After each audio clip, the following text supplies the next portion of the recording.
secteur privé ak développement bu Sénégal ñu daal di jóg ngir ñaawlu jàpp bi ñu jàpp seen partenaire économique bi di Khadim Ba ñu jàpp ni teg loxo bu ñu ko teg loxo jaarul yoon. tey dama leen woo yéen quatrième pouvoir pour waxtaan ak ci yéen ci sunu cas membre bu nga xam ne mu ngi tudd Khadim Ba bi nga xam ne tey ay problème am moo ko ak problème douane moo tax tey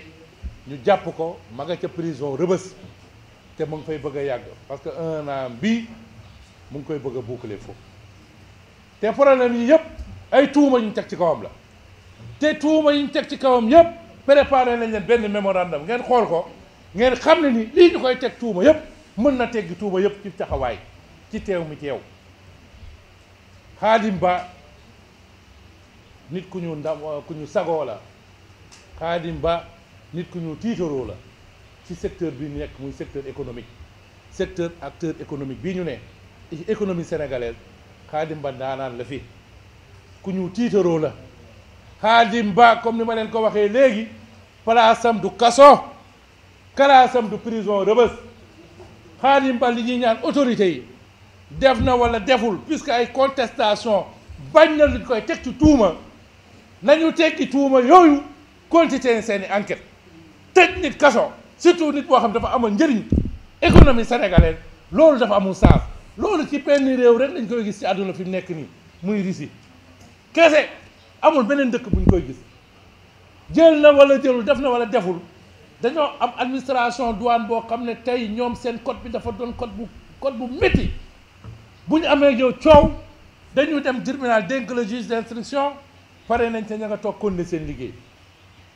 juge bi lu mu teg comme acte mënu teg benn acte te demoo waxtaan ak waa douane loolu doon benn problème boo xamante ni acteur économique ñu ngi ciy souffrir li daal Khadim Ba nag ñun dañoo jóg pour taxaw ci tey nag lañ ko commencé fal nañ comité bu juróomi nit boo xamante ni El Hadj Omar Aw bii ak Doudou Condé bii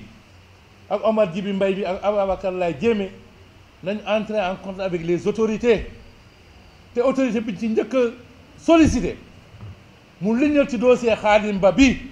mooy son excellence monsieur le président de la république gardien de la constitution père de la nation sénégalaise monsieur Bassirou Diomaye Diakhar Faye teg ci premier ministre monsieur Ousmane Sonko teg ci ministre de la justice monsieur Ousmane Diagne teg ci ministre des finances monsieur Cheikh Diba pour wax leen ñoom ñeent ñooy ku ci jël dossier bi tey ne bëgg naa xawal ci affaire Khadim Ba kenn du ñoom sañ yaakaar ci ñoom dañu leen a ger wala kenn du ñeent sañ yaakaar ci ñoom am na lu ñu am ci mbir mi ñoom kese ñeent ñoo mën a tey jël dossier ne nañ ko régler te kenn du am ci ñoom yaakaar ne am na ku am ci mbir mi dara tey yàlla dimbale na ma xam ay nit ñu baax Sénégal administration douane xam naa presque ñëpp justice am na ñu ma ci xam ñu bëree bëri koo taxawal ne ko dossier xaar ñi ma mu ne xaar ma dinaa la waxaat douane nga dem ne dossier xaar ñu ne dinañ waxaat dinañ waxaat boobu ba kañ la Khadim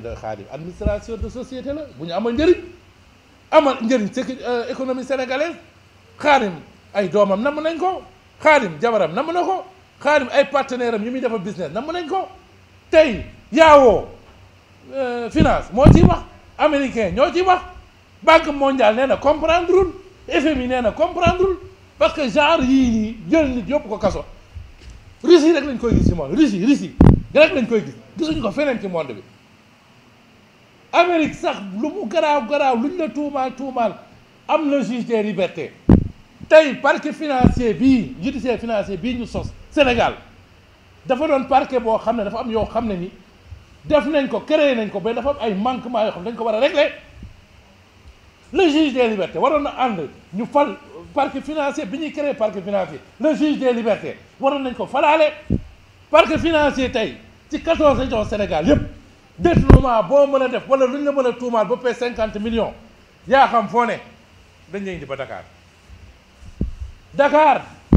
yaa xam sa njombe Kaolack nga ko defee Saraya ca Kédougou Salémata dégg nga Tamba Ngeexoo foo defee njombe boo pay 50 millions parquet financier la ñuy indi Dakar loolu ab problème la bu ñu lay indee Dakar fekk yow amoo ku la fi indil añ amoo ku la fi indil reer mais ñu ngi lay indil problème prison mën nga photo ñu yóbbu la mais yow nañu prison pour nga jëlee fa feebar wala nga indi fa yeneen problème yoo xam ne daal maara deytaal yi mën na fa jaar jógee indi fa dee topp la ci. c'est pas ça la place de Khadim Ba nekkul tey kaso la place de Khadim Ba tey nekkul kaso nit koo xamal tey dafa am njëriñ askanu Sénégal ci acte yu mës a posé yëpp limal naa leen ci sànq ay mbir ah tey boo waxee dispensaire Philippe Maguilène Senghor Khadim Ba da dugal loxoom hôpital militaire bu Ouakam bii Khadim da cee dugal loxoom clinique internationale bii nga xam ne ni suñu évacuation sanitaire yëpp dafa war a jeex Khadim Ba mooy actionnaire majoritaire Locafrique bii nga xam ne crédit bail lay def nga soxla tracteur soxla oto loo soxla crédit bail mais Khadim Ba moo ci gaaw ah mais yooyu yëpp tey boo ko amee nit kooku dafa noonu nit koo xam ne dañ koy tiitaroo mais nit koo xam ne tey nga jël ko tëj ko ci ñeenti miir bu xëyee toog employé mu kër yëpp des milliers ñëpp nag di waaj a naxasaay mu nekk ci ay difficulté ci loo xam ne mënoon na toog douane toog justice toog ñu ne Kaaba ngi nii xanaa nag mënoo téye opérateur économique tey Sénégal bi nga xam ne moo fi ëpp njëriñ sénégalais gën fee taxaw nga ne da nga koy fay méthode yooyu Russie rek lañ ko gis dafa amul sens moo tax fii ci toog nii conseil national des dirigeants d'entreprise du Sénégal groupe secteur privé et développement ci sama rôle laa ne secteur privé opérationnel sama rôle laa ne balaa ñoo am jàmm ñëpp laa ko wax 800 membres du GSPD yëpp comme du CNDS bu kenn amati jot na ñëpp jóg fu ngeen xam problème Khadim Ba war na ko mën a régler dem leen foofu jël rendez-vous dem leen ci fonctionnaire toog ak ñoom fonctionnaires yi nekk fii tey secteur privé ci ñoom lañ bokk ñoom lañ àndal seen contribution secteur privé moo tax tey fonctionnaires yu bëri nekk fii toog waaw secteur privé la loolu mooy rôle secteur privé mais jël ku mel ni Khadim Ba yóbbu ko kaso teg ko foofu yaa ngi enquêté te ñoo nga ne ñoo def ak njombe nga bàyyi SAR muy personne morale parce que mënoo ko poursuivre nga bàyyi Dermont Banque mënoo ko poursuivre nga bàyyi BCEAO nga ne mënoo ko poursuivre nga bàyyi transfert bi ne mënoo ko poursuivre léegi nag nga seet koo xam ne ni moo ci gën a woyof moo ci gën a ñàkk solo nga ne xaaral ma jàpp ko mais loolu jàpp moom mooy ban façon jàpp nañ ko bàyyi mu ñibbi ñi ñu takkal bracelet sax loolu sax duñ ko bugguñu ko résidence sax nañ ko yóbbu këram mu toog waaw buñ ko soxlaa mu ñëw wuyu si bu dee représentation kese Khadim Ba ku ma ëpp représentation Sénégal ëppoo ko dëgg bi mooy nañ ko bàyyi bu ñibbi loolu mooy yoon waaw loolu vous conviendrez avec moi que nit ku mel ni place am da du kaso loolu moo tax membre CNDS yi ñu nommé le comité bi ñu nommé dès aujourd'hui dans l'après-midi prenez contact avec monsieur Ousmane Diagne prenez contact avec le ministre des Finances nañ dem seeti leen heure bu ngeen waxee 4 heures du matin 5 heures du matin heure bu ngeen waxee pare nañu bu kenn am jàmm te Khadim Ba nekkul ci biti. NDS jàpp ni arrestation Khadim Ba du yoon li ni mel tax ñuy propose ab waxtaan ak kilifa réew ñi ngir leeral bi lay mbir. Le secteur privé et développement s'érige en bouclier pour la libération de l'opérateur économique Khadim Ba. J'ai jugé utile aujourd'hui de convoquer cette presse afin de parler à l'opinion nationale et internationale sur le cas de Khadim Ba qui est des nôtres. Pourquoi cette conférence de presse? Je suis membre de la chambre consulaire de l'UMOA, tel que je vous l'ai décrit tout à l'heure. J'ai le droit aujourd'hui, à l'échelle communautaire dans les 8 pays de l'UMOA,